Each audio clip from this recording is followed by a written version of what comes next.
Vamos a hacer ahora una meditación sobre Dimas, el buen ladrón.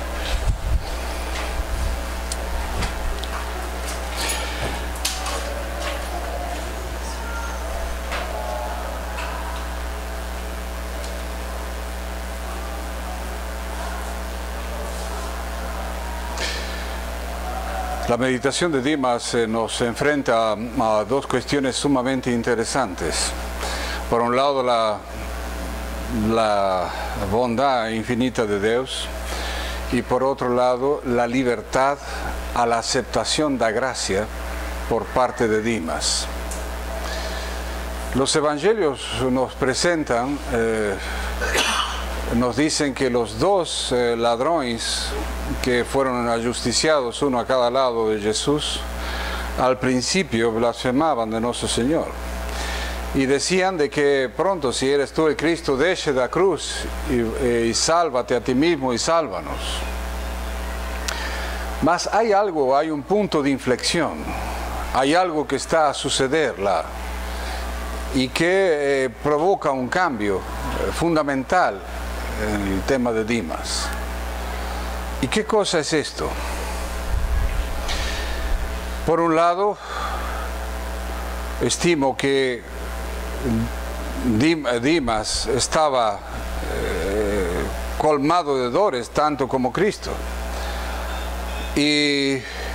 pero siente que Cristo dice aquellas palabras: perdóalos, Señor, porque no saben lo que hacen. Contemplar personas, palabras, acciones, ¿cómo Dimas habrá escuchado esta cosa? ¿Cómo es que este hombre que está aquí, pregado a la cruz, sufriendo dolores acervísimos, está a rezar por sus enemigos? Porque una cosa es rezar por los enemigos cuando el enemigo no está a fastidiarte directamente. En fin, cuando el enemigo está longe. Pero otra cosa es cuando el enemigo te pregó en una cruz. Estamos con la suficiente caridad como para rezar por los enemigos. Y Jesús, que había falado del amor al enemigo, lo está a cumplir. Sin duda que este facto de oír Dimas, esta oración de Cristo por sus enemigos, fue lo que quizás comenzó a doblar el corazón de Dimas. Mas hay algo más, y creo que podemos centrar en la figura de Nuestra Señora el efecto de su conversión. ¿Por qué? Dimas vio los dolores de Nuestra Señora. Dimas dimensionó de alguna manera los dolores de esta mujer que no se quejaba, que estaba al pie de la cruz de su hijo. Probablemente la Señora, la Santísima Virgen, olió quizás a Dimas, a gestas. No habrá sido por este olear que Dimas habrá dicho en un momento al otro ladrón: oye, ni tú temes a Dios estando en un mismo suplicio. Nos merecemos este suplicio en razón de nuestros pecados, mas este justo no merece todo esto. O sea, primero, está reconociendo la justicia de Dios, que reconoce que este justo no merece este suplicio y él sí se lo merece. Y él incluso está pregándole al otro, como diciendo: ojo, no merecemos esto, mas él no. O sea, incluso está a buscar la salvación de su compañero. Mas lo más grande es cuando Dimas le dice: Señor, Lémbrate de mí cuando estés en tu reino. Lémbrate de mí cuando estés en tu reino. Claro, hay un reconocimiento de la divinidad de Cristo. Lo llama Señor, que es lo mismo que decir mi Dios, mi todo, mi Redentor. Hay un acto de fe inmenso en Dimas. Y pocas veces se medita en este punto en donde vemos el grado de ser un malhechor, un malfeitor, a pasar, yo diría casi a un grado místico. ¿Por qué? Cuando analizamos, por ejemplo, Abraham acreditó en Dios porque vio a Dios en los cielos. Mas Dimas está viendo a Dios en lo alto de una cruz. Isaías acreditó en Dios porque vio a Dios en un trono de gloria rodeado de serafines. Mas Dimas vea y acredita en Dios pregado en una cruz.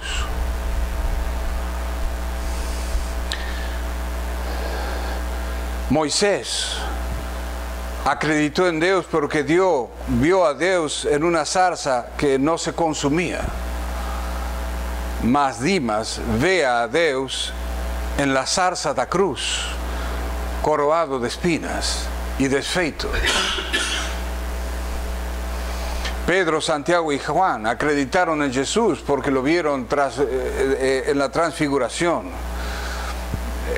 irradiar a sus vestes todas blancas, lotado de luz. Mas Dimas acreditó en Jesús, no transfigurado, al contrario, ennegrecido por a sangre o salivazos a terra.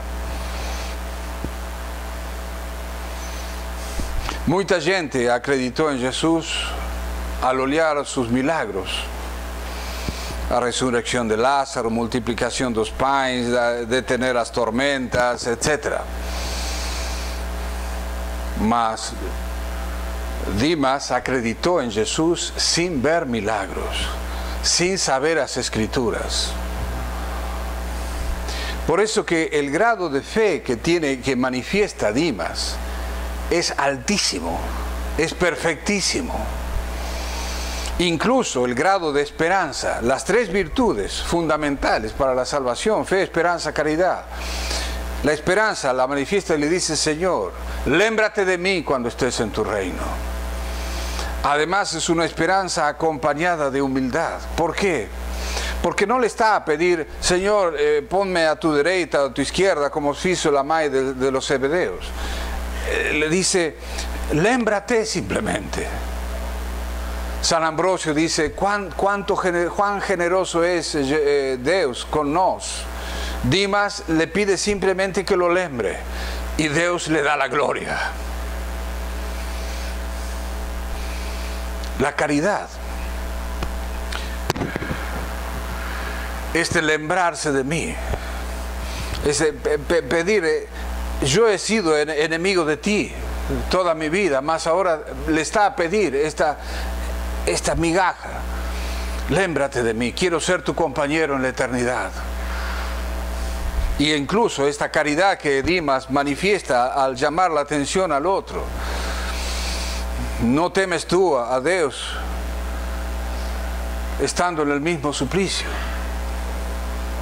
O sea, vemos estas tres virtudes, fe, esperanza, caridad, cómo las recibe Dimas de una manera así abismal, y en un poco tiempo, en pocas horas.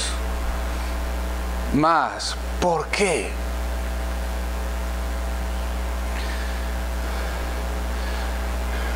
Creo que no sería equivocarnos, queridos fieles, de meditar y de considerar que este por qué es por la mediación de la Santísima Virgen. La Virgen es la mediadora de todas las gracias. Jesús viene a todos nosotros a través de la Virgen, y ninguém va a Jesús sino a través de la Virgen. Entonces, ¿por qué la conversión de Dimas? Por Nuestra Señora. Y podemos preguntarnos, ¿y por qué no la conversión del otro? Y creo que ahí es donde empezamos a considerar nuestra vida en relación a la Santísima Virgen. En nuestra vida es fundamental la devoción a Nuestra Señora. No es algo optativo, no es algo que podamos rezar de vez en cuando, no, es fundamental. Los protestantes suelen decir, Jesús es el único mediador. Claro que es el único mediador. Ninguém dice esta cosa, ninguém opone esta cosa. Pero es mediador por naturaleza. Mas la Virgen es mediadora por gracia, llena de gracia. Ella nos alcanza las gracias que nos hemos perdido. Ella está lotada de gracias. ¿Por qué lotada de gracias? Y porque ella es la depositaria de las gracias que nos hemos perdido por el pecado. Entonces, voltando, ¿por qué Gestas, el mal ladrón, no se convierte? Quizás porque despreció a la Madre de Dios. Quizás porque no se compadeció de la Madre de Dios. Quizás porque no le importó el dolor de Nuestra Señora. Entonces, por esto es que es fundamental que nos meditemos en los dones de la Santísima Virgen. ¿Cuánto le costó a nuestro Señor nuestra redención? Mas siempre también lembrarse cuánto le costó a su Santísima Madre. Porque ella es nuestra corredentora. No estoy inventando nada, ya muchos santos, San Efrén y tantos otros han hablado de este tema, de la corredención de la Virgen.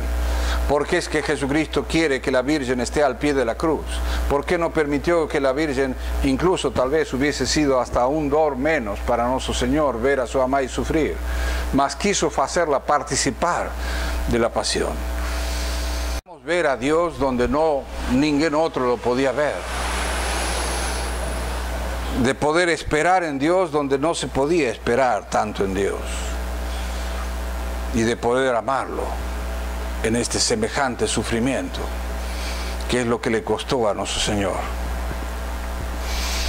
Por tanto, queridos fieles, que esta meditación de Dimas sea una meditación que involucre la mediación de la Santísima Virgen como mediadora de todas las gracias.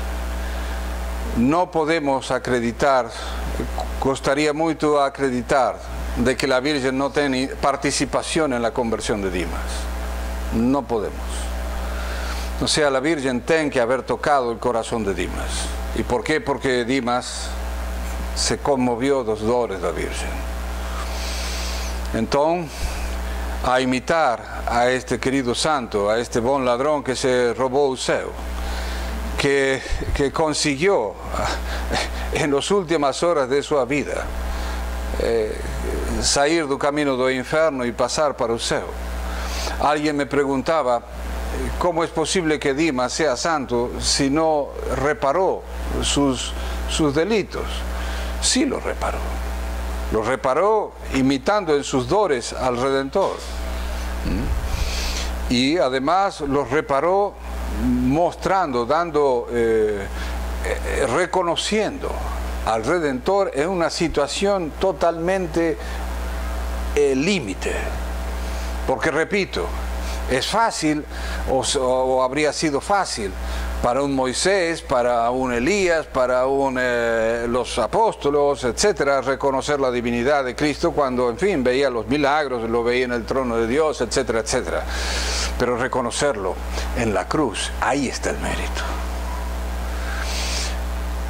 Y ahí está nuestro mérito cuando reconozcamos a Jesucristo en la cruz nuestra de cada día. Porque todos nos tenemos a veces cruces, y unas más fuertes que otras, y en donde a veces nos cuesta ver que es Dios que nos está pidiendo estas cosas.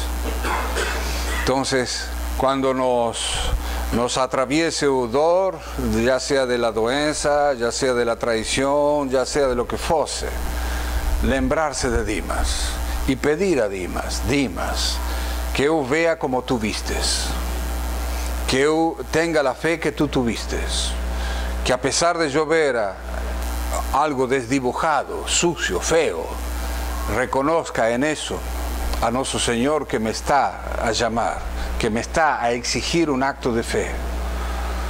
Entonces, esta meditación es muy bonita. Pedir esta gracia a través de la Santísima Virgen. Pedirle a Nuestra Señora, Señora, tú que diste la fe a este hombre, en un momento ya, en tan poco tiempo, en un momento tan culmen, dadme a mí la fe, que acredite cuando todo aparezca lo opuesto a acreditar en Dios. Creo que también podemos aplicar esto a la iglesia. Vivimos una situación de iglesia en donde está ofuscada, oscurecida, pregada en la cruz. ¿Y cuántos pierden la fe en la iglesia y la depositan en la falsa iglesia? La depositan en la sinagoga. No ven la iglesia de Cristo pregada en la cruz, oculta, afeada. La ven en la sinagoga, en la mayoría, en donde todos buscan la gloria de los hombres y no la gloria de Dios. Entonces, en este momento también es importante ponerse como un Dimas y reconocer en la iglesia perseguida, en la iglesia oculta, la verdadera iglesia de Cristo, la verdadera esposa de Cristo. Porque estamos fartos de ver hombres, incluso eclesiásticos, grandes dignatarios, que decían acreditar en la iglesia de Cristo, y hoy me vienen con los cuentos del 95% del Vaticano II y tantas tonterías más. O sea, vemos que no tienen fe católica. Entonces, a pesar de ver a Cristo en la cruz, a pesar de ver a su cuerpo místico en la cruz, hacer un acto de fe y pensar de que, así como Cristo va a resucitar, la iglesia resucitará. La iglesia jamás va a perderse. Las puertas del infierno no prevalecerán contra ella. Que esta fe que tuvo Dimas respecto a Cristo, también la tengamos nos respecto a la Santa Madre Iglesia. Que la Virgen de los Dores nos fortalezca en la fe, esperanza y caridad, y alcancemos todos nos a salvación de nuestras almas.